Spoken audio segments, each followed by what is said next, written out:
Alright, we live. So we're back. We're building more Tyvar. We ended the last stream with 116 cards left on the list, so need 54 more cuts. That can't be right. It's gotta be 56. We're 4 cuts down. Yeah, 56. Yeah, brain can't math right now. Even though the answer is painfully obvious. It's like, wait a minute, no, we needed to add up to 60, and we can't get that if we subtract 54 from 116. That's not how math works. So, yeah, we got 56 more cuts to go, which is almost half the cards on the list. So, let's start by running down the list again, reminding myself exactly what we still have. Seeing what, if anything. Awakening's probably going to go. We have Seedborn Muse, and we have the quest, whatever it's called, from Zendikar that lets you untap your creatures during each player's turn. So, both of those should be sufficient.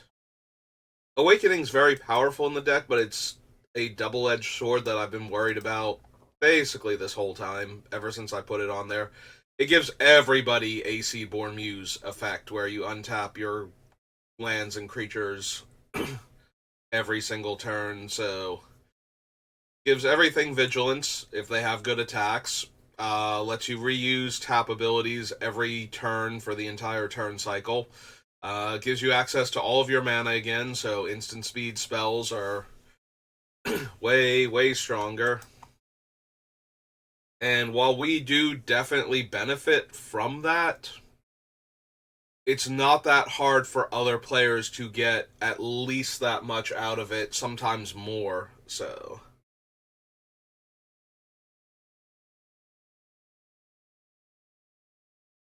Hey. Still have Elvish Piper on the list, but we still have enough big creatures that Elvish Piper is good with. Also, while flashing them in on our opponent's turns are not particularly good, flashing in something like the whatchamacallit, the Overrun Giant from one of the Game Night sets, probably pretty decent mid combat. Craterhoof Behemoth also, when people think that they've done good blocks and everything's fine. Kamal is a living overrun that we can cast multiple times, as is Azori, but only for elves. So those two are staying right now.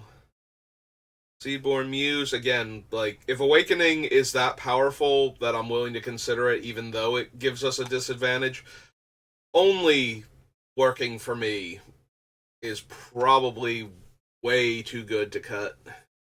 Like, Tyvar's once per turn, so every time we untap on the opponent's turns, we're just getting more mana and more counters to work with, so I can't see cutting that. Here's Empath, one of the better tutors in our deck, as it is an elf that can gain Death Touch later on or be bounced with Wirewood Symbiote. Stone is our reset button. Tooth and Nail. There's an argument to be made for cutting Tooth and Nail, but we should be able to generate enough mana consistently that, again, just putting in Craterhoof and God Eternal Ronus probably kills our entire collective of opponents at that point. Maybe they survive if they'll survive if they have stuff and can stop us from killing them. Well placed Cyclonic Rift or something will ruin our day, but I'm pretty sure Tooth and Nail just wins the game most of the time that it resolves with all the other stuff we have going on.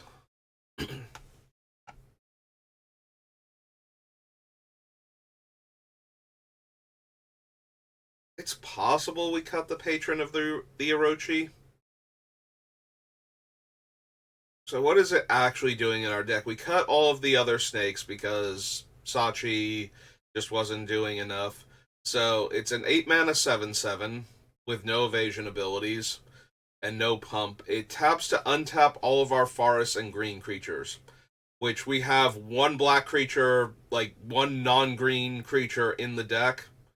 Um, that's black, and we have like three artifact creatures. I'm sorry, like Nazumi Grave Robber is up here going like, dude, come on. Like I'm thinking of Necrotic Ooze because it has the mana abilities of our dead creatures while it's in play. So, but yes, okay. So we have like two mono black creatures, and then we have Walking Ballista and the Cradle Clear Cutter. If it's not prototyped, is a colorless creature at that point. So I think those are the totality of our non-green creatures. So it basically untaps all of our creatures and all of our forests. So it lets us tap all of our creatures for mana, get all of the counters on them, and then untap them in order to attack with them that turn if we want to. We can also tap it on an opponent's turn to untap all of our things so we can tap them for mana again after tapping them on our own turn or on a different opponent's turn, so we get even more counters from Tyvar. Both valid options. We might not need it though. Like it might be winning more at that point if we already have an 8 drop 7/7 in play and we're using it to do this instead.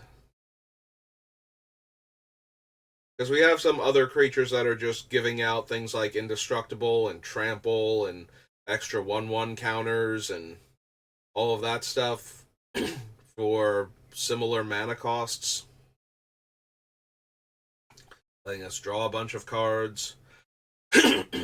Yeah, you know what? We probably don't need the patron in this deck.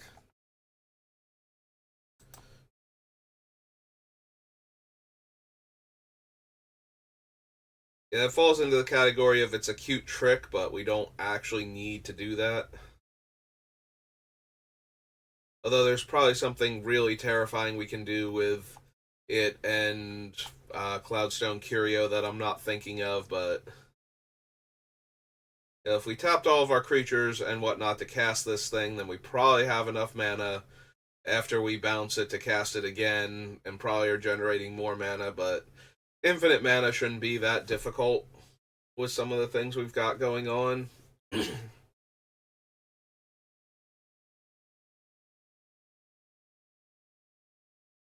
I feel like eventually this Gilt Leaf Druid's gonna go. Like, it's just not doing anywhere near enough in the deck. Speaking of infinite mana, Mana Reflection and Umbral Mantle. Sorry, apparently I wasn't getting bothered at first and we were doing just fine, but now lunch has decided, nope, way too much phlegm. Just gonna choke to death. But then again, would it be my stream if that didn't happen? Maybe I should have commissioned a coughing to death emote. Oh well, something to consider for later on. So, Elvish Visionary, cheap way to draw a card and works really well with Cloudstone Curio and Wirewood Symbiote to let us draw lots of cards, especially with our other draw a card when we cast a creature or a creature comes into play.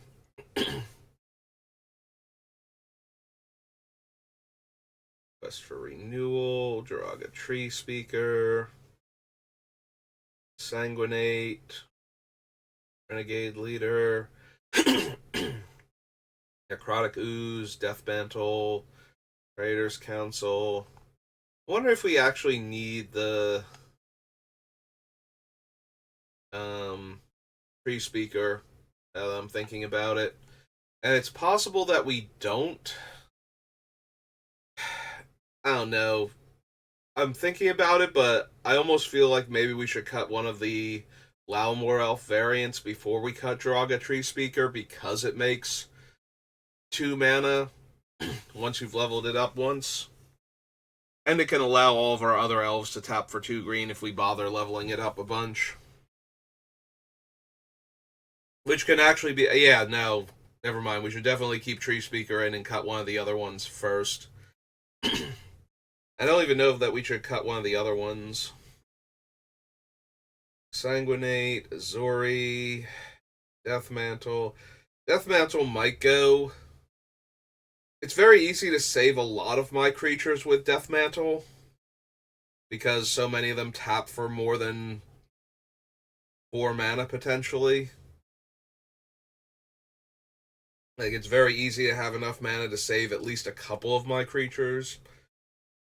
But we have other things that do that also. And I need to make room. Yeah. I suppose Deathmantle can go. It doesn't combo with any of the other things we're doing. It's not like we have an Ashnod's Altar going on. Which, with all the haste effects and a Nim Deathmantle and anything that lets our creatures come in with counters to begin with, excuse me, would very easily go infinite. You know, a creature comes in play, it taps for mana. As long as it makes more than 1 mana and we sacrifice it to Ashnod's Altar, that's the 4 mana for Deathmantle. So that would be another infinite loop, but I don't think we need it. Maybe we don't need the Bow of Nylea. We're already getting Death Touch from our commander. So. And we've reduced some of the +1/+1 counter synergies, so it's kind of less impressive now. Like before, if it was putting like 4 to 7 counters on a creature because we happen to have our various hardened scales effects going at full tilt, that'd be so much better for its activation. And we still have the Shattered Spire, so that one always puts 2 counters on the creature instead of just the one. Sonic Revelation we might cut. We have a lot of card draw from things that come into play or get cast, so we don't necessarily need a non-creature one-shot card draw that's not doing anything else. Like gaining 4 life for every 4+ power creature we have isn't anywhere near impressive enough. And having it be on creatures, like having the card draw be on creatures, means that we have more bodies that can be attacking. You know, Duskwatch Recruiter and Armorcraft Judge getting us extra cards and getting buffed and gaining trample.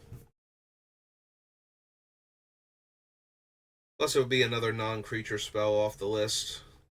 We have our card draw effects down below. I'll double check, see what else we've got. Yeah, I think the Black Blade Reforged. The problem is we also have Awaken the Woods in the deck. And that is a massive power boost to one of our creatures that taps for mana based on its power.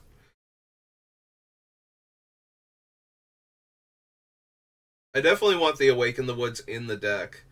So, Black Blade Reforged, and also it combos well with the other equipment that I'm thinking about cutting, which is the Titania's Staff or whatever.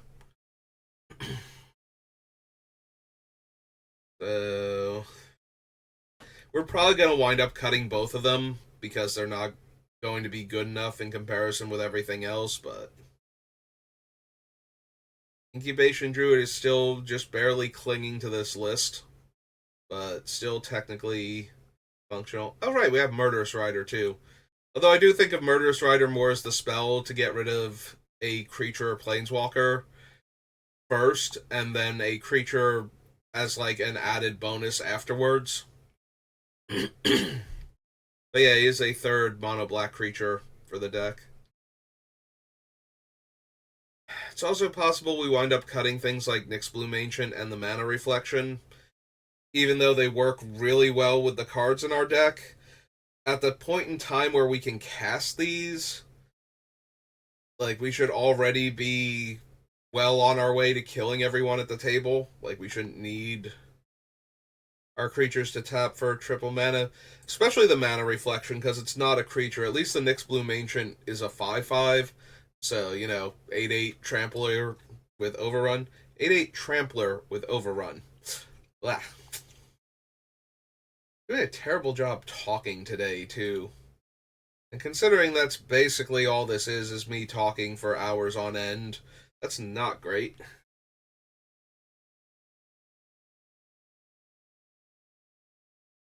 Yeah, I think we might cut the Circle of Dreams, Druid. It's fine, but a lot of our other things are tapping for way more mana more consistently. We probably wind up leaving the Cradle in, but the Cradle creature that requires me to have, you know, 2 to 3 other creatures in play for it to do anything. I mean, it's the same with Cradle, but if we have one creature in play, Cradle is a forest. If we spent 3 green mana on a Lalamore Elf with an extra power, I'm not thrilled. Technically, it would tap for 2 at that point. Unless it's literally my only creature. Yeah, I guess that's true. If it's literally my only creature, I spent 3 green mana to cast another Lalamore Elf with an extra power. And I think we can do better than that. And I don't want to have, like, 10 creatures in play most of the time unless we're about to win the game anyway, and we're just casting everything. Clear Cutter, Tyvar, Army of Whispered Hopes, Ozolith, Sorak and Goreclaw, Tribute to the World Tree, Tyvar, Fauna Shaman, build Yeva. We might cut Yeva. A lot of our creatures don't need flash if we have the things that let them tap for mana the turn they come into play. It's basically the same thing. It's not quite, because we can flash them in at the end of the previous player's turn and untap the mana we use to cast them, but it's close, and we need deck space. So I think Yeva might be one of the more redundant cards we have in the deck. Ah, there's another creature I forgot, the Soul of New Phyrexia. Being able to give all of our stuff indestructible for 5 mana.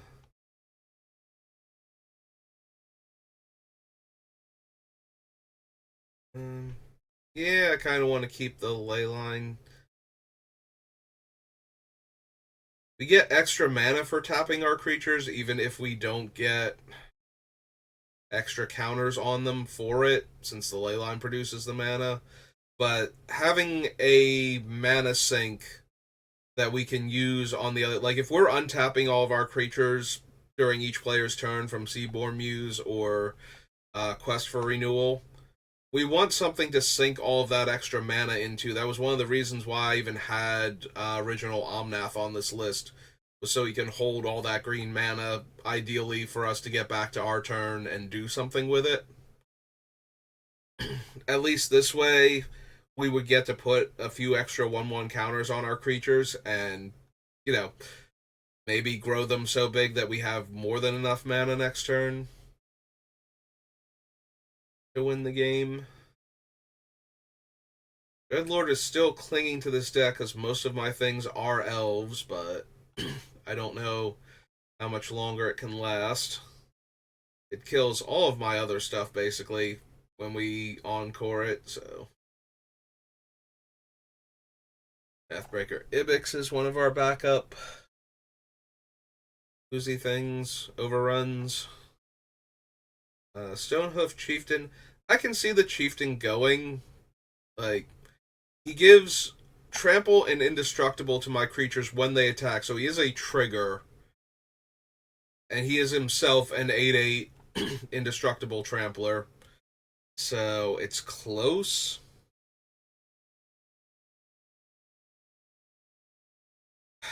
It's real close with him. He's probably going to be one of the last couple cards I cut. Just to make room.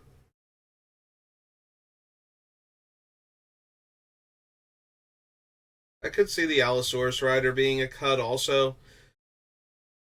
For the most part, it's giving my elves +4/+4 until end of turn for its activation, and no trample, and it only works once per turn because resetting their base power and toughness does nothing afterwards. Alright, so there are tutors. Our removal. Where's our card advantage list? Because I'm thinking the Revelation can go. Sorry. Revelation can go, and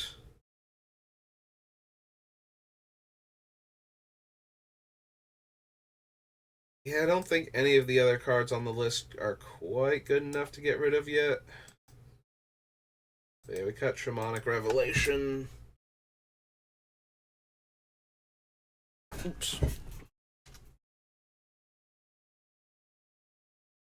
Right. All the Elf Shamans. There we go.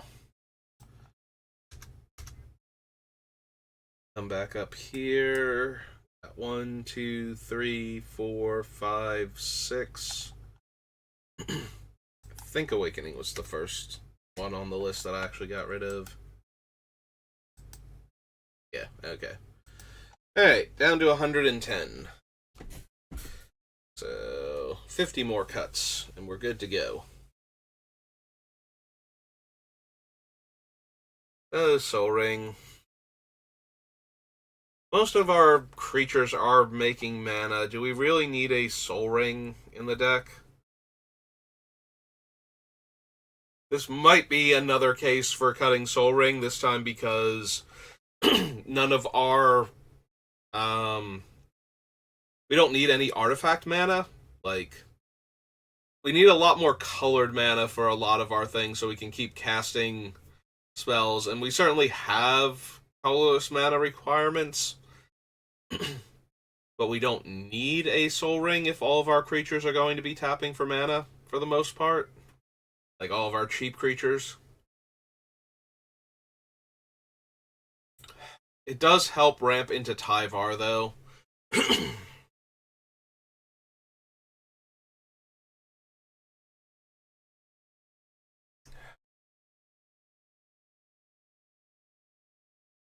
Worldly Tutor, Natural Order, Empiric Tutor, Scroll Rack, Volrath Stronghold. Priest of Titania is close to going. Much like Circle of Dreams Druid, she only taps for 1 mana by herself. Right now she's a 2 mana Lalamore Elves. That gets better for each elf we have in play. It does not hurt that we are not a token deck when thinking about cutting something like her. Like, if we were just going to make a dozen elf tokens with cards, then yes, you absolutely run Priest of Titania. It might tap for like 5 or 10 mana, and you've invested... you invested all of like 3 cards into her while she's tapping for like 7 mana. So that's way more reasonable than having to invest 7 individual cards onto the board in order for her to tap for 7 mana.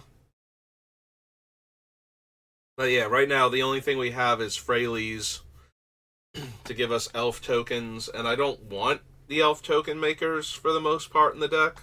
I might even wind up cutting Freyleys, because that's not really what the deck is trying to do.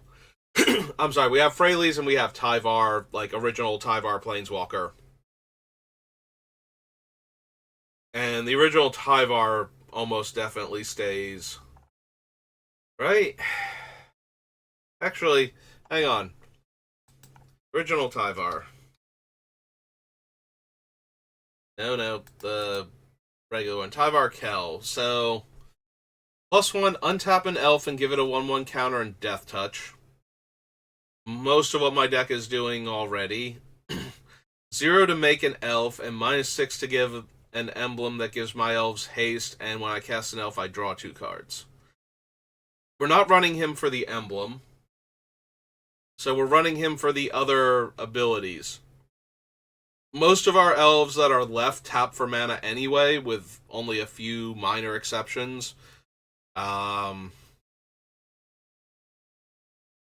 mean, maybe they're not minor, but there aren't that many, right? Like almost all of our elves tap for mana, and Jiraga Tree Speaker can also make our elves tap for mana and more mana than this, and it's green, whereas we're not super committed to needing black mana for the most part. Like our deck functions on 2 swamps and everything else being green mana sources. So I don't necessarily think we need the tap for black. Untapping an elf and putting a counter on it is okay. Like, it's really good with any of our creatures that tap for mana based on their power, because we get another activation out of them that turn, and their power goes up higher for the extra counter on it.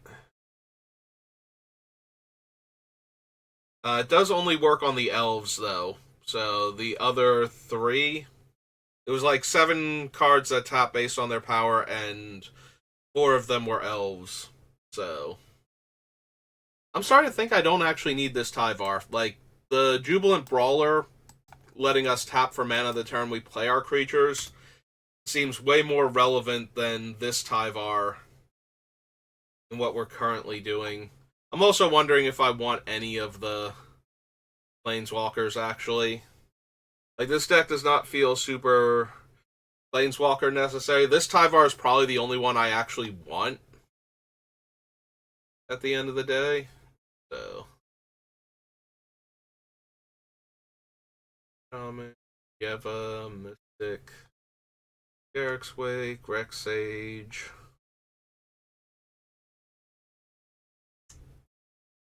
I do like Trample, Vigilance, and Indestructible on Vivian.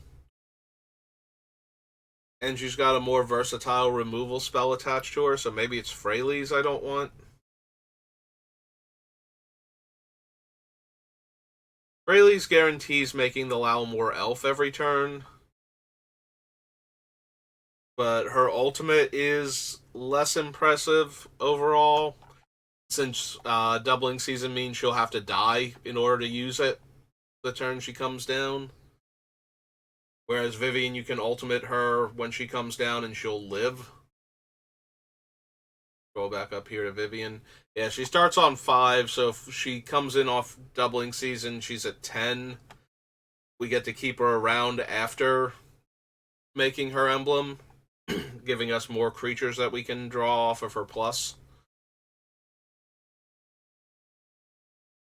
Yeah, I'm gonna go with we probably don't need Freyalise either.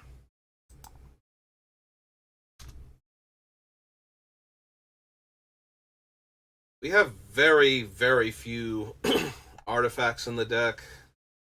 I'm wondering if I cut enough of them. Like, if I cut the 2 equipment and the Soul Ring, if I actually want Null Rod in this deck, or possibly Collector Oof.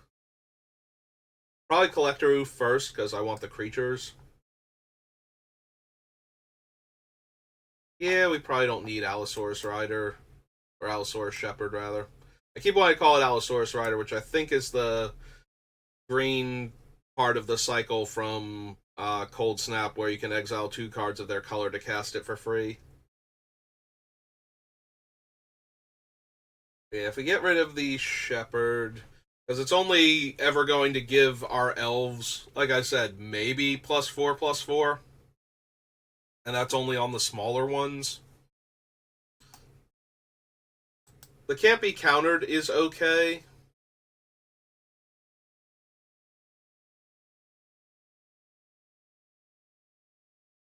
It's okay. This is not, like I said, this is, the other day I was talking about how this is not going to be one of the most competitive decks that I build. So I don't necessarily need it to be amazing against a control deck. It certainly does not hurt to have outs to having our spells countered and whatnot, but I don't think it's essential. If you play, the more competitive you play, the more important it is to have cards that interact with your opponent's things that stop them from working. A lot of times stop them from ever working, not just, oh, it made it into play, but now I kill it. Like, counterspells go way up in value when all of the creatures that are being played and all of the artifacts and enchantments tend to have value just by being, like, getting into play in the first place or being in play for a couple of seconds at least. So, counterspells go way up in value in those formats. Also, card draw, and blue is flush with both of those things, so you do run into a lot more blue unless the deck is banking super hard on its commander for its effect in order to create a game-winning situation very quickly and doesn't have access to the color. So I do feel like Allosaurus Shepherd and other things that allow your combos to dodge counter spells are more relevant at the higher competitive level. I don't think I need it for what this deck is going to do. This deck seems more mid tier, which is usually where I like to build my commander decks. I don't like building the insanely overpowered ones. I prefer like the high end of mid tier rather, or maybe the low end of competitive, as opposed to trying to tune the decks. Plus, I don't play enough competitive commander to know exactly what I need to be prepared for. So, my card selection choices, if they work well enough to work in a competitive format, like a competitive EDH game, then that's more because I chose cards that I wanted to play with that are more vicious and mean spirited than normal. Because I liked where the deck was going, if it clung to that, then actually having an understanding of what the format would look like and what I need to be prepared for properly. So, so yeah, most of my decks tend to fall into like a mid tier, fun to play with a group of friends. You know, everybody can do a fun combo every once in a while that just wins the game on the spot, and most of the commanders are kind of annoying, but nothing where it's just like, oh yeah, no, if you get left unchecked for 2 turns, you win the game immediately. Like, you do a setup turn, and then you do your finishing turn, and nobody had an answer to it, and you're just dead. Usually, and that's the whole deck too. Like, that happens from time to time in Commander all of the time, basically. Like, even if you're not trying to do it consistently, the competitive decks are the ones that do it every single time. It's like, oh, I played this on turn 4 again, and I'm going to untap and cast my commander turn 5 and win the game again, unless you do something.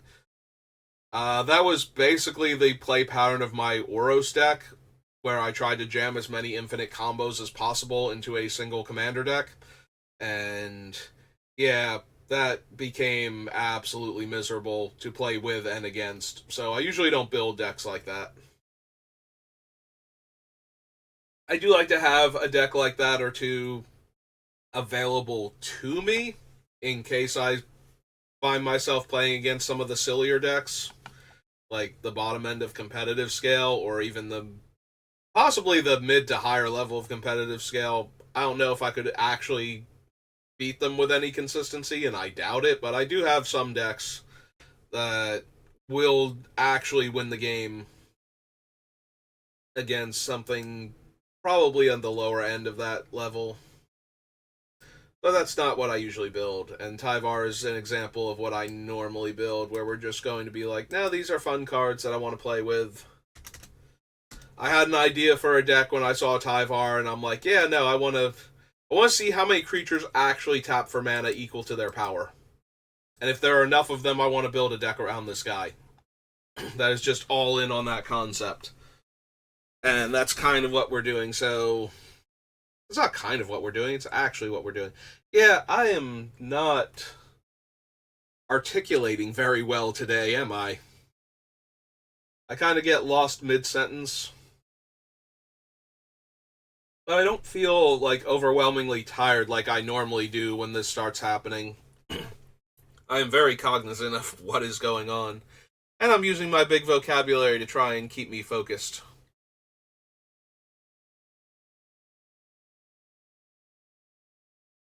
Alright. We just cut it down to 107. So 47 more cuts, and we're done. Soul Ring's still an issue. Like, we don't need it when we're doing all of this other stuff with our creatures, tapping for mana. Maybe we don't need both Kamals.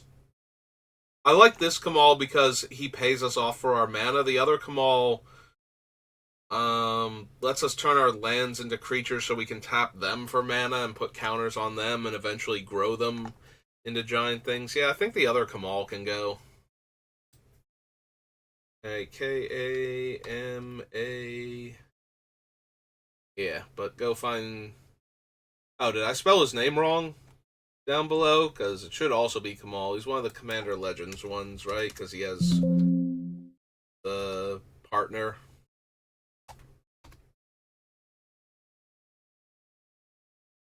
Yeah, I put the H at the beginning, and that's not where it goes. Okay.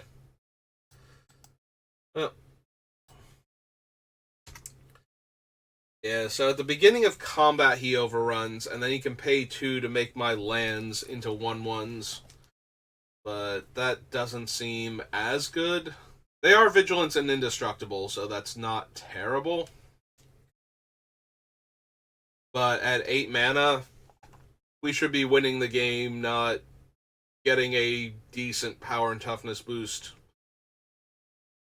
Like, without haste, he's twice as much mana, almost, for an overrun that we get again the next turn. So, overrun with rebound, maybe, before we get our board wiped. Yeah, I'm gonna keep trying not to be too pessimistic about Wraths, but even if I'm not, realistically, we get a turn or two. Get a turn or two. We get a turn or two before somebody just goes, you know what, this board's getting out of hand. I need to do something about it. So, assuming we get like 2 turns with our stuff, that's fine. We get the turn that we play it, and then the turn after that, and that will usually set us up for a very large attack with what we have going on. Or if we don't have enough to merit a Wrath at that point, and somebody else does, maybe we get our stuff swept away, but maybe we just get to keep growing the handful of things we have in play until they're scary enough to merit a Wrath. And then we have stuff to rebuild with afterwards. We do have a lot of potential card draw with how our deck is set up, so not too worried about that. Obviously, it's a concern. I do expect the board to get wiped fairly often when we're doing our thing, because all of our things will be such massive threats. Like, if we leave an unchecked mana dork that taps for mana based on its power, we can very easily get that thing up to if we have one of the things that untaps on each player's turn, we can get that thing up to lethal range within a turn cycle because it's exponentially growing. Taps for 1, then taps for 2, then taps for 4. So we should be looking at like an 8+ power creature by the time it gets back to us, if we can keep tapping the creature with Tyvar in play. It is a lot slower over the course of other turns, which is why we have things like the Ozolef and Doubling Season and whatnot in the deck, but you know what? I do think we cut Mana Reflection, though. Alright. All the actual game text.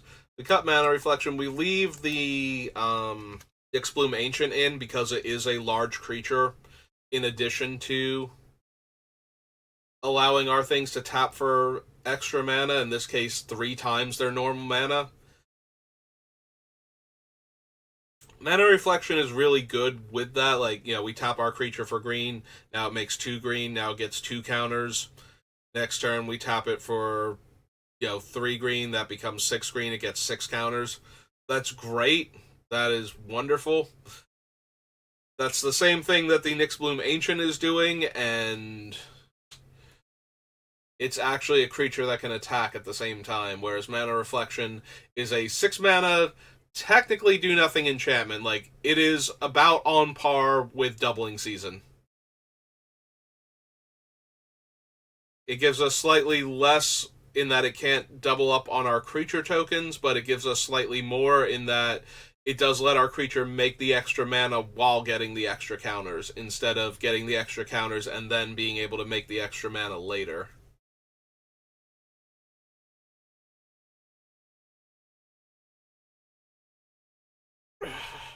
Where are we at? 41 minutes? So we got a little more time. I'm gonna wind up cutting this Archdruid. Like, the ability to draw cards when I cast a Druid as opposed to casting a creature is underwhelming, and I do not think the top 7 untapped Druids to steal all of the lands is going to happen with any consistency. I feel like if it even looks like we're going to be able to pull that one off, somebody is either going to kill the Archdruid or wipe the board. Like, nobody is going to just let us plop 7 Druids into play and start stealing everybody's lands every turn. So, let's just go ahead and cut the Gilt-Leaf Druid.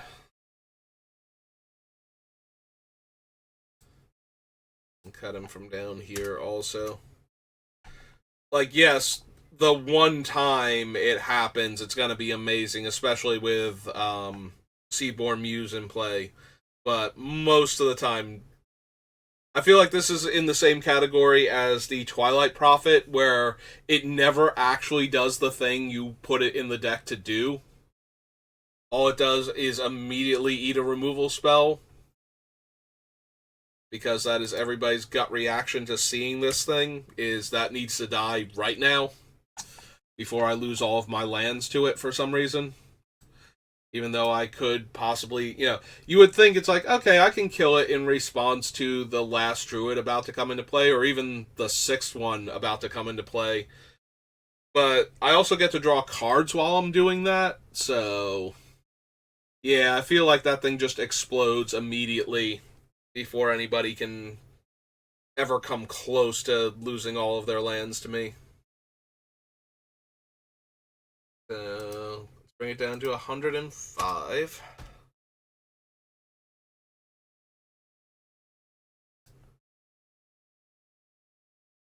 Let's start from the bottom and work up.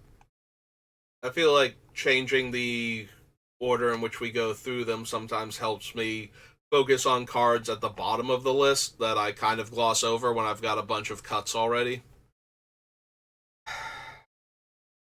So, the Clamavus has the potential to make those 7 creatures that the deck is really focused on that much stronger. Also, the other ones that get counters do get additional power and toughness boost from them. Yeah, he functionally doubles up on the number of 1/1 counters on my creatures without actually adding additional counters to them.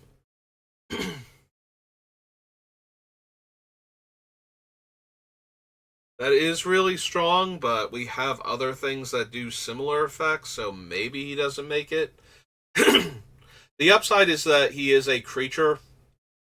The downside is that if he goes away, so does his bonus. Like, if I have Doubling Season out and I put counters on my creatures, it doubles the number of counters. If Doubling Season dies after that, then I still have the extra counters. If this guy dies, I just lose that bonus entirely.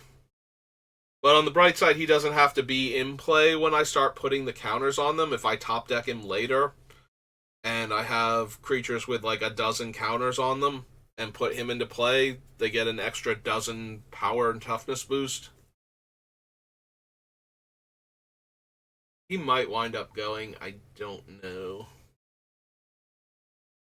We cut most of the... I'm looking at the land, even though that doesn't count for our thing. But while I'm down here, I'm wondering if we're going to wind up bothering with nesting ground, seeing as I've cut most of the cheaper hardened scales effects. Curse of Bounty is our third way to untap our creatures during other players' turns.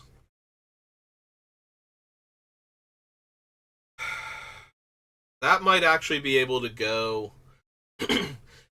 It's not giving the opponents that are attacking the cursed player a huge boost. Like, it untaps their creatures so that they can block with them again, and it untaps things like their artifact mana sources.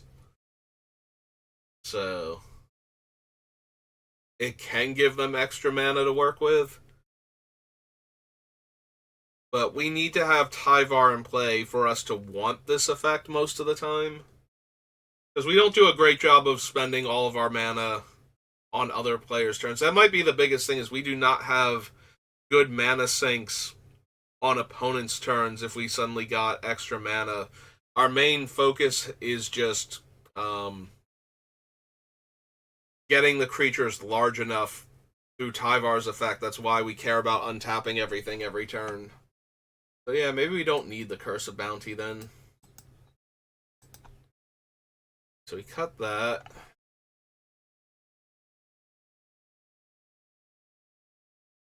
Further overrun creature. Bane of Progress is fine. How many enchantments do we actually have? Like, I'm cutting the curse, so make that 104. I'm actually kind of curious if...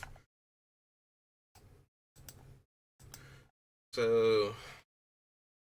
I'm curious if we can, get away with no enchantments really in the deck. So right now, it says we have 21, but some of those are going to be destroy an enchantment.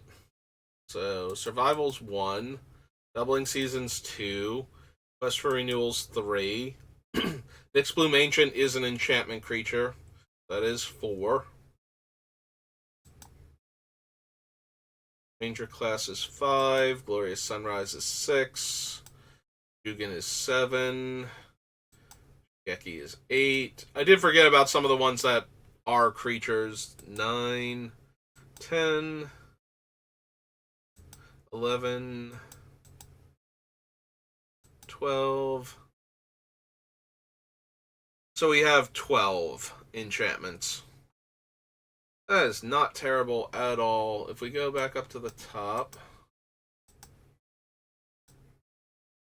go artifacts. How many artifacts do we actually have in the deck?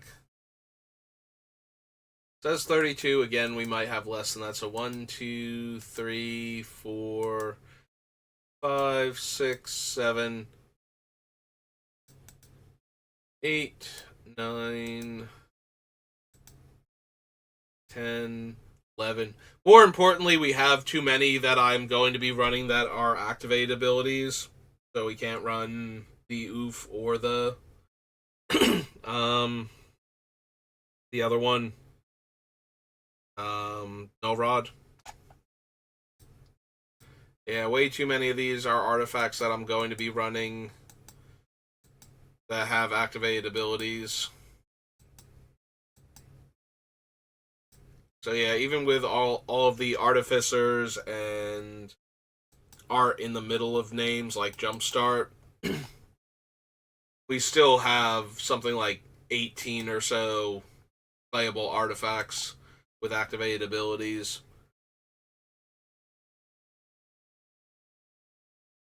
You have very few enchantments, though. Like, I could see our deck running a Tranquility or a Tranquil Grove and being fine. Bane of Progress and Wave of Vitriol do kill a lot of our artifacts, though, that are in here for reasons. So I'm wondering how many of those we can cut.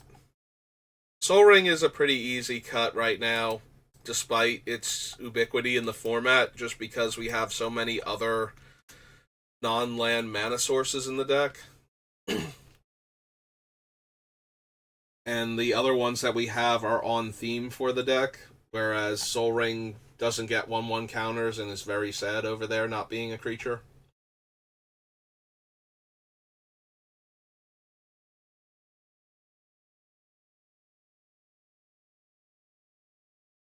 Lightning Greaves is probably too powerful in the deck to cut, as is Oblivion Stone as our reset button, Staff of Domination as one of our main combo enablers. Sensei's Top. Sensei's Top and Scroll Rack are going to stay for right now because we have enough deck manipulation, because of the way I build decks, we always do. I refuse to cut fetch lands unless I have a very, very good reason to do so. Cloudstone Curio is another one of the combo enablers. 1,000-Year Elixir both lets us use our mana dorks immediately, lets us untap one of them during a turn cycle for extra value, and then on top of all of that, enables the combos because they have haste. So that way, if I'm bouncing them with Cloudstone Curio, the new one coming in taps for mana immediately. So, way too much going on there. Umbral Mantle gives us infinite mana and an infinite power and toughness boost to the creature it's equipped to. Also, it's 0 to equip, so we can move this around on any number of tap activated ability creatures. Once we're generating infinite mana with it, you know, I say I have 1,000,000,000 mana, and then I move it over and spend 3,000,000 mana, giving the creature plus 2,000,000 plus 2,000,000, and then I move it over to the next one and spend 3,000,000 mana, and so on until all of my creatures are Titanic and trampling, because I had infinite mana to work with. So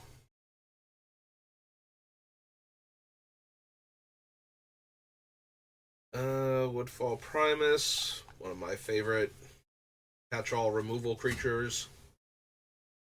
Plus, he's a big dumb trampler on top of that, so he's a good creature to give a bunch of power and toughness boost to. Or to have suddenly gain indestructible for attacking, since he already has trample and is already large. Exsanguinate, Azori. It's possible we can cut the Necrotic Ooze, but I think it works too well in the deck, despite the fact that it is not only one of the very, very few black creatures in the deck, but very color intensive in black, when we're definitely going to be much heavier green. But if we keep the Necrotic Ooze in, then losing one or more of my tap for mana creatures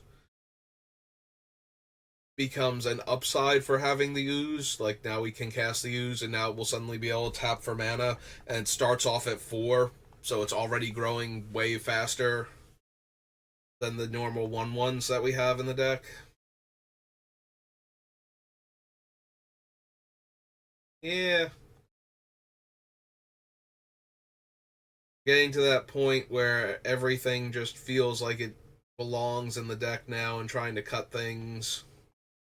Like, maybe we cut Walking Ballista. We did lose a lot of the add counter synergies from the Hardened Scales effects, but it is still a place to sink infinite mana into. Then again, we have Staff of Domination, Exsanguinate, Awaken the Woods, and Torment of Hailfire. So it's not like we don't have things to sink infinite mana into. We also have the Leyline can put infinite counters on our things. The Umbral Umbral Mantle. Umbral Manta. That is a completely different card. I don't even know if that exists or not. If there's a giant flying ray of some sort that's shrouded in eternal darkness.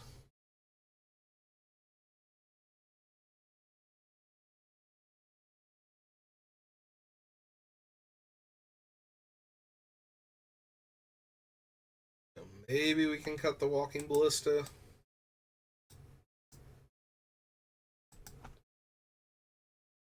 And yeah, I'm gonna be honest. I think we're cutting the Black Blade and the Titanius staff. They're both really good in the deck. They work super well with several of the other cards on the list. Awaken the Woods and the Kami also of the West Kodama. Kodama the West Tree, I believe. Not Kami. Kodama. Oh, not copy. There we go. Fixed it. Um, putting all the extra lands into play, making the bonus that much larger. Actually, I'm gonna try and hang on to the Black Blade, but I think we can cut the Titania's one. It's a slightly weaker Black Blade, even though most of our lands will be forests. Right now we have a bunch of non-basics on the list, so there's still plenty of ones that won't give a power and toughness boost, and then it has to attack to make the 1/1. So I think we can get rid of the Staff of Titania. We'll probably still wind up getting rid of the Black Blade, but there comes a point where it starts helping me with the infinite mana thing by making the creatures Titanic. Like, if we have to spend 7 mana to equip it to one of our 1/1s that taps for mana, and then it taps for like 10 or 15 mana because of the Black Blade, then it allows for more infinite combos, but that's such a huge mana investment up front to get it to start working. Yeah, okay. I'm back off of it. So, back to the Black Blade. Oops. Again. There we go. Oh, that is the only time I actually spelled out the color black. Yeah, that makes sense. I usually abbreviate colors in the descriptions with just the one letter. Yeah, we'll cut the Black Blade. Really, really strong once it gets onto somebody, and insane with Marwyn, especially since she's legendary, but we have a lot of other stuff going on, and I desperately need cuts, so. Colonel Ronus. Nissa who shakes the world. Yeah, we're gonna have a lot of forests in the deck, but still not exactly what I need.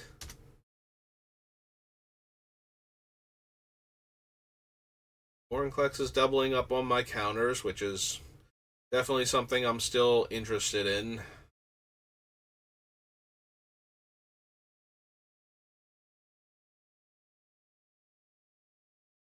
Yeah, the Kadama gives trample, which is something I really super want, but we have a bunch of other things that give trample, especially all of the overrun creatures.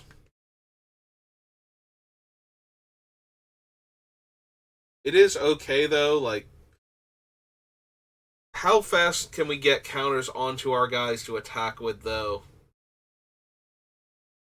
Like, if I play Kodama on turn 3, how likely are we to have a counter on a creature that turn or in the turns after that to attack with to get the free land? Like, originally I'm thinking of this thing best case scenario where we have tons of modified creatures in our deck anyway. But now that I'm thinking about it, I don't think we have a curve where we go like turn 1 creature, turn 1 or turn 2 creature, ideally, I guess turn 1 creature, turn 2 get a counter on it somehow, turn 3 Kodama and attack. Like, that's never going to happen in this deck. That's not how our deck functions. Yeah, I think the Kodama can go then. It's fine. It does some of the things we want it to, but I don't think it's actually that good. Alright, so we're at the hour mark, and we have 6 more cuts done. So if we scroll up here, we're at 98 cards left. So a mere 38 cuts, and we are good to go. Do I want to keep staring at this screen for like another hour, trying to make more cuts? Probably not right now. I don't think I would be as effective making those cuts as I would if I took a bit of a break. So yeah, I think we're going to call it here for right now. I should be back on in a little while. We might do another draft. We might work on Tyvar some more. Not 100% sure, but yeah, it's going to do it for me for right now. So thanks for watching, and I will see you next time. If not, have a good rest of your day.